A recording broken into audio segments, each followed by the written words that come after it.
سبحان الذي أسرى بعبده ليلا من المسجد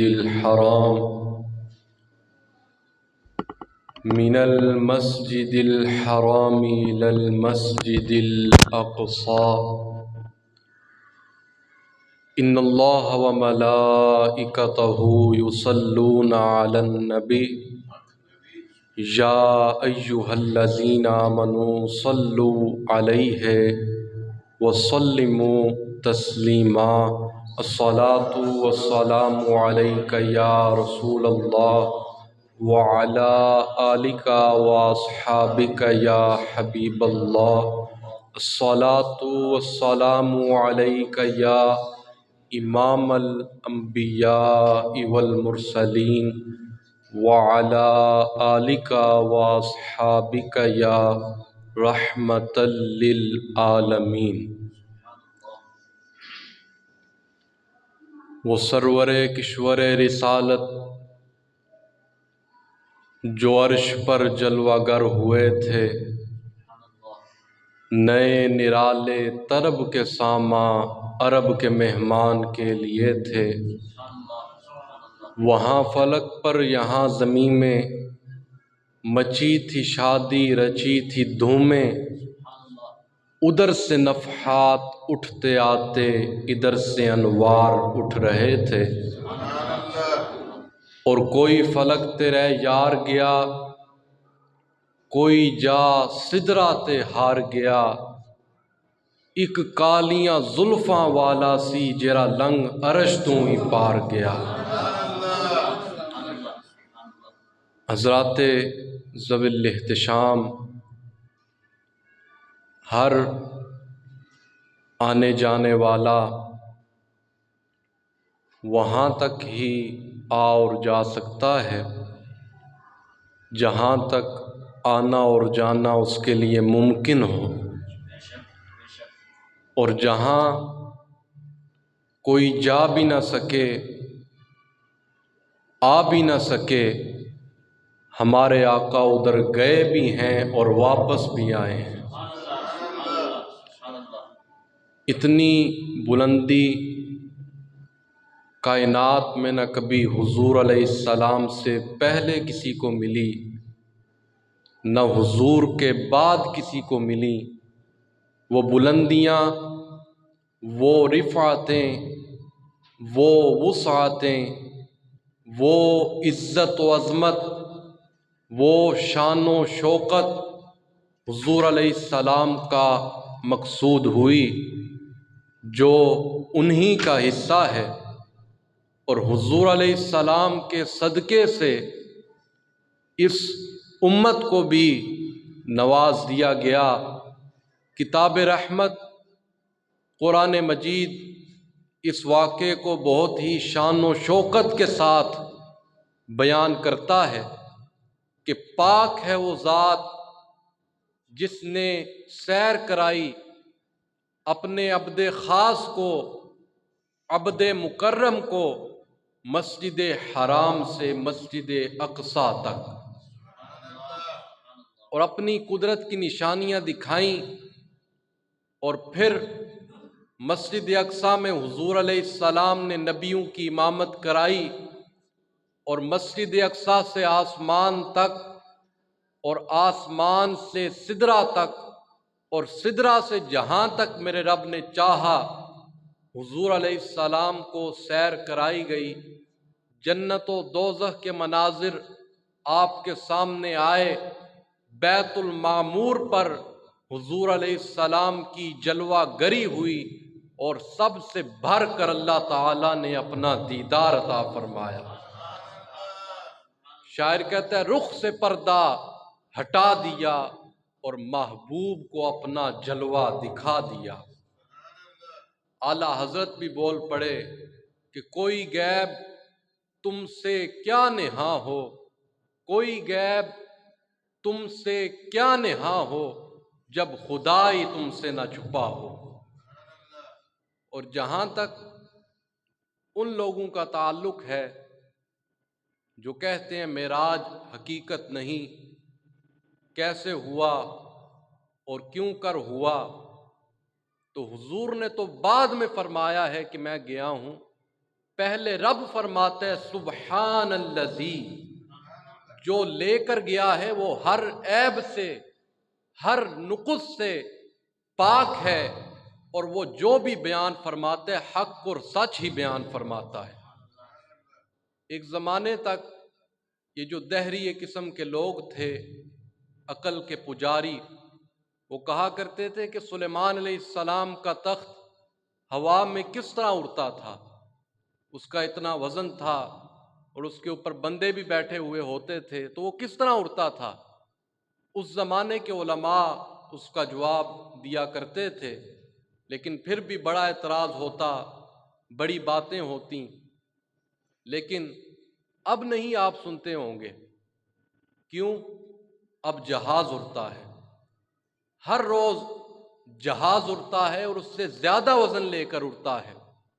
تو یہ بات ختم ہو گئی، یہ ٹینشن ختم ہو گئی کہ سلیمان علیہ السلام کا تخت کس طرح اڑتا تھا۔ پھر ایک نیا اعتراض شروع ہو گیا، الم تر کیف فعل ربک باصحاب الفیل، کہ پتھر چھوٹا، ابابیل چھوٹا، ہاتھی بڑا کیسے مر گیا۔ بڑا اعتراض ہوا، بڑی باتیں ہوئیں، لیکن پھر اللہ کا فضل ہوا، بندوق کی گولی ایجاد ہو گئی۔ کہنے لگے نہیں، پریشر سے لگے تو مر ہی جاتا ہے۔ تو ایک آدمی جو چاند سے تو ہو آیا ہے، اور جس نے وہ آدمی چاند پر اتارا ہے، اس نے کہا یہ آخری منزل نہیں، اس سے آگے بھی انسان جا سکتا ہے۔ تو تم تو اب جانے کی باتیں کر رہے ہو، تم تو اب جانے کی سوچ رہے ہو، جہاں تک حضور ہو آئے ہیں تم سوچ بھی نہیں سکتے۔ کوئی رہ فلک تے یار گیا، کوئی جا سدرا تے ہار گیا، ایک کالیاں زلفاں والا سی جرا لنگ عرش تو می پار گیا۔ تو معراج کی رات اللہ تعالیٰ نے جب حضور علیہ السلام کو شرف ملاقات عطا فرمایا، تو حضور علیہ السلام ارشاد فرماتے ہیں کہ رب نے فرمایا السلام علیک ایھا النبی، کہ اے نبی آپ پر سلامتی ہو، اور اپنے سامنے بٹھا کر فرمایا، عرض کی حضور آپ نے رب کو دیکھا؟ فرمایا رأیت ربی فی احسن صورہ، میں نے رب دیکھا ہے اور بڑی ہی اچھی صورت میں دیکھا ہے۔ تو شاعر نے اس کی خوب ترجمانی کی۔ شاعر کہتا ہے ابن یعقوب کو اللہ نے صورت بخشی، اور ید بیت اللہ کی کلیم اللہ کو نعمت بخشی۔ ہر ایک نبی کو کوئی عزت، کوئی عظمت بخشی، اور میری سرکار کو بے پردہ زیارت بخشی۔ تو جب نگاہ مصطفیٰ نے جمال خدا کو دیکھا تو منظر پکار اٹھا، ما زاغ البصر وما طغی، واہ واہ کیسی آنکھ ہے، نہ بھٹکتی ہے نہ بہکتی ہے۔ تو اللہ نے حضور علیہ السلام سے فرمایا کہ محبوب ایک تو ہے اور ایک میں ہوں، اس کے سوا جو کچھ بھی میں نے پیدا کیا ہے سب کچھ تیرے لیے ہے۔ تو حضور علیہ السلام نے جواباً عرض کی کہ مالک ایک تو ہے اور ایک میں ہوں، اس کے سوا جو کچھ بھی تو نے پیدا کیا ہے میں سب کچھ تیرے لیے چھوڑ کے آ گیا ہوں۔ تو اللہ نے حضور علیہ السلام کو اتنا نوازا کہ جھولیاں بھر دیں۔ ہماری عقلیں اس کا احاطہ نہیں کر سکتی۔ امام حقی لکھتے ہیں 70,000 حکایتیں، 70,000 رموز اور 70,000 اسرار عطا کرنے کے بعد فرمایا کہ یہ تو میں نے اپنی مرضی سے دیا ہے، یہ تو میں نے خود دیا ہے، اب بتا تیری چاہت کیا ہے، تیری ڈیمانڈ کیا ہے۔ تو اس کو امام راضی نے بھی لکھا، ملا جیون تفسیرات احمدیہ میں لکھتے ہیں کہ جب کہا بما اشرفک، کہ آپ کو کیا عطا کروں، آپ کو کیا دوں، تو حضور علیہ السلام کا جواب سنیے، حضور کا انتخاب دیکھیے۔ جب کہا بما اشرفکا تو حضور نے عرض کی بنسبتی الیکا شرفنی بالعبودیہ، کہ الہی ساری زندگی میں نے کہا کہ تو میرا رب ہے، ہر جگہ میں نے کہا کہ تو میرا رب ہے، مطاف میں، حتیم میں، کعبۃ اللہ میں، سین حرم میں، ہر جگہ میں نے کہا کہ تو میرا رب ہے، آج تو بھی کہہ دے کہ تو میرا بندہ ہے، آج تو بھی مجھے اپنا بندہ کہہ کے پکار دے۔ تو معراج والے واقعے میں جہاں بھی اللہ تعالیٰ نے حضور علیہ السلام کو پکارا تو عبد کہہ کے پکارا، سبحان الذی اسری بعبدہ، اور واوحی الی عبدہ ما اوحی۔ تو واقعات تو بہت طویل ہیں، اختصاراً بیان کروں گا۔ پھر حضور علیہ السلام کو 50 نمازوں کا تحفہ دے کر روانہ کیا گیا، تو چھٹے آسمان پر کلیم اللہ موسیٰ علیہ السلام ملے۔ عرض کی حضور کیا ملا ہے؟ بتایا کہ 50 نمازیں ملی ہیں۔ تو کہنے لگے کہ آپ کی امت اتنا بوجھ برداشت نہیں کر سکیں گے، تو آپ واپس جائیں اور جا کے تخفیف کی درخواست کریں۔ موسیٰ علیہ السلام کے کہنے پر حضور علیہ السلام واپس تشریف لے گئے اور جا کے رب کی بارگاہ میں تخفیف کی درخواست کی، تو 5 نمازیں معاف ہوئیں۔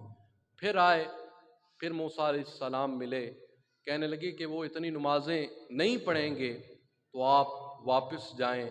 پھر حضور علیہ السلام واپس تشریف لے گئے، پھر آئے، پھر انہوں نے کہا، پھر گئے، یہاں تک کہ 5 نمازیں باقی رہ گئیں۔ آئے، موسیٰ علیہ السلام کہنے لگے کہ وہ یہ بھی نہیں پڑھیں گے، تو آپ واپس جائیں۔ تو حضور فرمانے لگے مجھے اپنے رب سے حیا آتی ہے۔ کیا فرمانے لگے؟ مجھے اپنے رب سے حیا آتی ہے۔ تو معراج کا ایک اہم ترین تحفہ جو حضور لے کر آئے وہ نماز تھا، اور فرمایا نماز میری آنکھوں کی ٹھنڈک ہے۔ اور ایک اور جگہ پر فرمایا نماز مومن کی معراج ہے۔ اور دنیا اس بات پر حیران ہے کہ حضور بشر ہو کر عرش پر کیسے چلے گئے، اور ہم اس بات پر حیران ہیں وہ نور ہو کر واپس کیسے آ گئے۔ وہ ہر عالم کی رحمت ہیں، کسی عالم میں بھی رہ جاتے یہ ان کی مہربانی ہے کہ یہ انہیں عالم پسند آیا، یہ ان کی مہربانی ہے کہ یہ انہیں عالم۔ اور کسی نے کیا خوب کہا کہ جب مصطفیٰ مخلوق خدا کی بگڑی بنانے کے لیے فرش پر تشریف لائیں تو میلاد بنتا ہے۔ کیا کہا کہ جب مصطفیٰ مخلوق خدا کی بگڑی بنانے کے لیے فرش پر تشریف لائیں تو میلاد بنتا ہے، اور جب اپنی امت کو بخشوانے کے لیے عرش پر جائیں تو معراج بنتا ہے۔ ادھر جائیں تو میلاد، ادھر جائیں تو معراج، اور سنی ہوتا ہی وہ ہے جو میلاد بھی مانتا ہے، معراج بھی مانتا ہے۔ تو جس تیزی کے ساتھ حضور علیہ السلام تشریف لے گئے، تو یہ ایک بہت بڑا امتحان تھا ایمان والوں کا، اور کفار نے اس پر بہت ساری باتیں کی۔ ان کی سمجھ میں تو یہ بھی نہیں آ رہا تھا کہ حضور مسجد اقصیٰ تک کیسے گئے۔ ابو جہل نے گلی گلی جا کے پروپیگنڈا کیا کہ ہمارا کون سا مسجد اقصیٰ آنا جانا نہیں ہے، تو جاتے ہوئے بھی 1 مہینہ لگتا ہے اور واپسی پر بھی 1 مہینہ لگتا ہے، تو یہ راتوں رات آنے جانے کی باتیں کرتے ہیں۔ لیکن جو ماننے والے تھے، جو محبت والے تھے، انہوں نے کہا کہ سر عرش بھی گئے ہیں اور واپس بھی آئے ہیں، ہم اس کو بھی مانتے ہیں۔ تو ابو جہل نے جب گلی گلی جا کے پروپیگنڈا کیا اور لوگوں کو بتاتا پھرتا کہ ایسے کہتے ہیں، تو ایک دن اچانک حضرت ابو بکر صدیق رضی اللہ تعالیٰ عنہ سامنے آ گئے۔ کہنے لگا کہ ابو بکر تم ہی بتاؤ کہ اگر کوئی کہے کہ مسجد اقصیٰ سے راتوں رات ہو آیا ہوں، تو یہ بات ماننے میں آتی ہے؟ فرمایا بالکل ماننے میں نہیں آتی۔ تو سمجھنے لگا کہ لوہا گرم ہو گیا ہے، اب چوٹ پورے ٹھکانے پہ بیٹھے گی۔ تو کہنے لگا یہ بات کسی ایرے گیرے نے نہیں کی، یہ بات کسی اور نے نہیں کی، یہ بات تمہارے نبی فرما رہے ہیں۔ تو صدیق اکبر کا جواب سنیے، صدیق اعظم کا جواب سنیے، محبت والوں کا جواب سنیے۔ جب کہا یہ بات آپ کے نبی نے کی ہے تو صدیق اکبر فرمانے لگے وہ اس سے بھی بڑی بات کریں تو میں وہ بھی ماننے کے لیے تیار ہوں، وہ اس سے بھی عجیب بات کریں تو میں وہ بھی ماننے کے لیے تیار ہوں، کیونکہ محبت والوں کے لیے، ایمان والوں کے لیے یہ تو قابل تعجب بات نہیں تھی۔ تو جو محبت والے تھے اور جو ایمان والے تھے انہوں نے کہا کہ سر عرش بھی گئے ہیں اور واپس بھی آئے ہیں، ہم اس کو بھی مانتے ہیں۔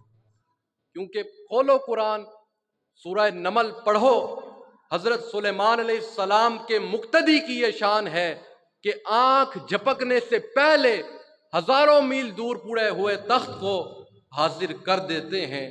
تو خود سلیمان علیہ السلام جس نبی کے مقتدی ہیں ان کی شان کا کیا عالم ہوگا، ان کی رفعت کا کیا عالم ہوگا۔ تو جب معراج کی رات اللہ تعالیٰ نے حضور علیہ السلام کو شرف ملاقات عطا فرمایا تو شاعر نے اس کی اس طرح ترجمانی کی، شاعر کہتا ہے ابن یعقوب کو اللہ نے صورت بخشی اور ید بید اللہ کی کلیم اللہ کو نعمت بخشی، ہر ایک نبی کو کوئی عزت کوئی عظمت بخشی اور میری سرکار کو بے پردہ زیارت بخشی۔ واقعات تو بہت طویل ہیں، وقت ہوا چاہتا ہے اس شعر سے اپنی گفتگو کو ختم کر رہا ہوں کہ ہو نہ یہ پھول تو بلبل کا ترنم بھی نہ ہو، چمن دہر میں کلیوں کا تبسم بھی نہ ہو نہ یہ ساقی تو پھر میں بھی نہ ہو، ہم بھی نہ ہو، بزم توحید بھی دنیا میں نہ ہو، تم بھی نہ ہو، اور آج لے ان کی پناہ آج مدد مانگ ان سے، پھر نہ مانیں گے گر قیامت میں مان گیا۔ اللہ میری اور آپ کی حاضری کو اپنی بارگاہ عالیہ میں شرف قبولیت عطا فرمائے۔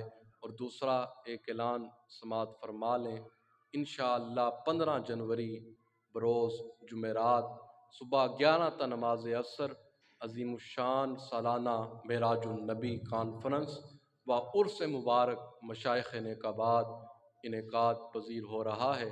آپ تمام احباب کو اس کی دعوت دی جاتی ہے کہ خود بھی آئیں، احباب کو بھی دعوت دیں اور قافلہ در قافلہ اس ایمانی روحانی پروگرام میں شریک ہوں۔ 15 جنوری بروز جمعرات صبح 11 تا نماز عصر بمقام نیک آباد مراریاں شریف گجرات میں انعقاد پذیر ہوگا۔ خود بھی آئیں، احباب کو بھی دعوت دیں۔ وآخر دعوانا ان الحمد للہ رب العالمین۔